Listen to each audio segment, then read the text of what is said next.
Now, of course, some people saying, hey, it'd sound better if you put it on a like a shock mount. What shock mount fits this thing? Look at this. What shock mount would fit that?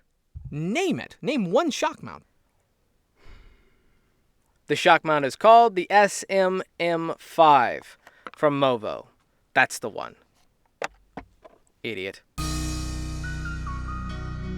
Hey guys, FunnyGuyTimmy here, doing a USB microphone shootout, which is going to be very difficult. And today we have the Samson Go Mic. I have this large dead cat on it to get rid of plosives, but I think it's really muffling it, so I'm going to take it off real quick. Alright, so it still doesn't sound great, but we have here the Samson Go Mic. I reviewed that not too long ago. And then in a little bit we'll have the, where are you? Oh, it doesn't say. I'm terrible at names. Okay. The Samson C01U PRO, also reviewed that last year. These are both from Samson. These are both relatively inexpensive, and they're relatively close in price point. I'm trying to find a little like foam cover. I always have like little random windscreens or dead cats or foam covers, but very few actually fit this, so it's kind of tricky. But anyway, the trick is to just not puff air directly into the microphone. But anyway, so we're listening again to the Samson Go Mic on its own, and today, yes, I do have it on a little. Let's see if I can raise this up real quick. Again, there's a lot of handling noise, but it's slightly better. I have it on this shock mount. Link to it will be in the description. It does give me the ability to have a little bit of shock resistance and a little less handling noise when like moving this around. But again, the microphone is still incredibly sensitive. Also, I had to use a lot of adapters on this. I had it attached to this adapter, so I can hook to this, and then that connects these two. It's a lot of adapting. So I don't know if it's worth it. So if anyone can think of a better way of doing that and you still want this mic, go for it, have fun, knock yourself out. But anyway, okay, so this is the Samson Go Mic. I'm going to give you some silence. In the system, I have this set to about 70%, 75, 70%. I'll probably boost it in post. I wish I had a windscreen, something, because I want to talk into the microphone. But again, plosives are just going to be insane because there's very little space between the cage or the basket and the actual diaphragm. So it's very easy to pop this mic. Just that right there. Also, there's a lot of noise. There's a lot of inherent noise in this mic.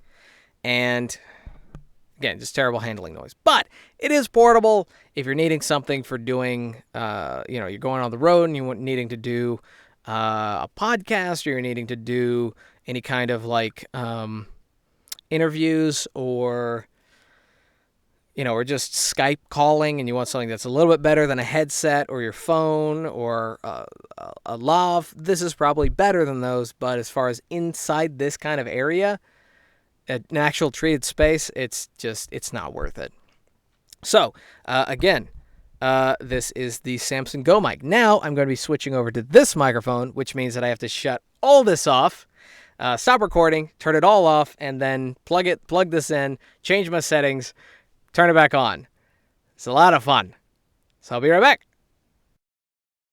Alrighty, and now that I've unplugged this guy right here, completely unplugged that. Look how much crap that is, just for one little microphone. Now I have the Samson C01U.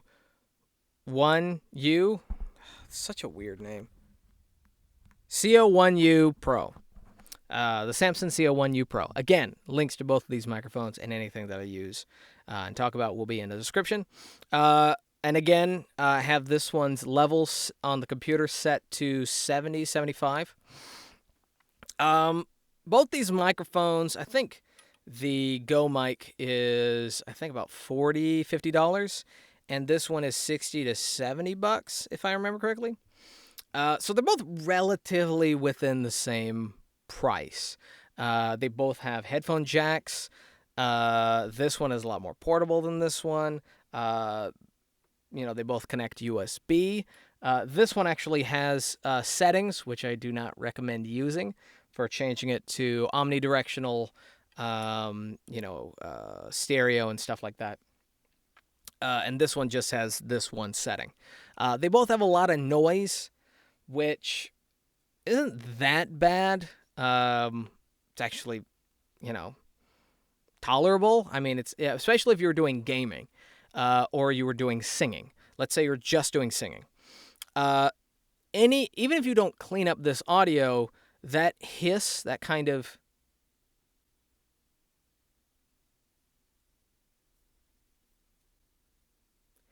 you'll be able to lay tracks or music over that. So you'll be able to kind of cover that up. So you don't have to do too much cleaning. You'll probably still have to EQ and compress, but you shouldn't have to do that much cleaning. It shouldn't be that noticeable. I think both these microphones are relatively flat. They just have that USB sound. There's just a USB sound. I'm sorry, but professional voice actors hate USB mics. I don't hate this one as much. There was for a while when my audio box went out before I got my mixer. I was using this microphone to do all my voiceover, and actually wasn't that bad. Nobody complained, and a lot of that has to do with the fact that I know how to clean up audio, and I know how to compress it and EQ it, and whatever this microphone's lacking, I know how to boost wherever it's lacking a little bit without it sounding distorted. So there is that. But again, I strongly suggest not going for USB mics if you're going into voiceover. If you're just doing gaming, if you're just doing vlogging, if you're just doing podcasts, these are fine. These are really good mics for that kind of stuff. I think these are totally legit and worth the money. But if you're trying to do more, something along the lines of more professional, you're going to want to go with an interface and a large diaphragm, mostly because it's going to give you flexibility. You have more options if you want to interchange either one. Also, there's better sounding microphones that are large diaphragms, XLRs, that sound better for the same price as this one. And then all you got to do is get the interface, and then you can just keep upgrading the mic over time, and then eventually upgrade the interface. So anyway, so this is just kind of a shootout between the two. I don't think there's. I think these are very similar mics. These are very, very close mics. Really the only big difference is handling noise. Like this one, there's really nothing. This one would just be freaking out. This is just terrible handling noise. But this one actually has really good handling noise. And a lot of that has to do with the distance between where it's touching the bottom, where the USB goes in, where the headphones go in, and where it screws into the mount, as opposed to where the capsule is. Also, there's a larger gap between the cage and the diaphragm. There's probably about that much. Yeah, there's probably about that much between the cage or the basket and the diaphragm. Also, there's a really nice piece of foam.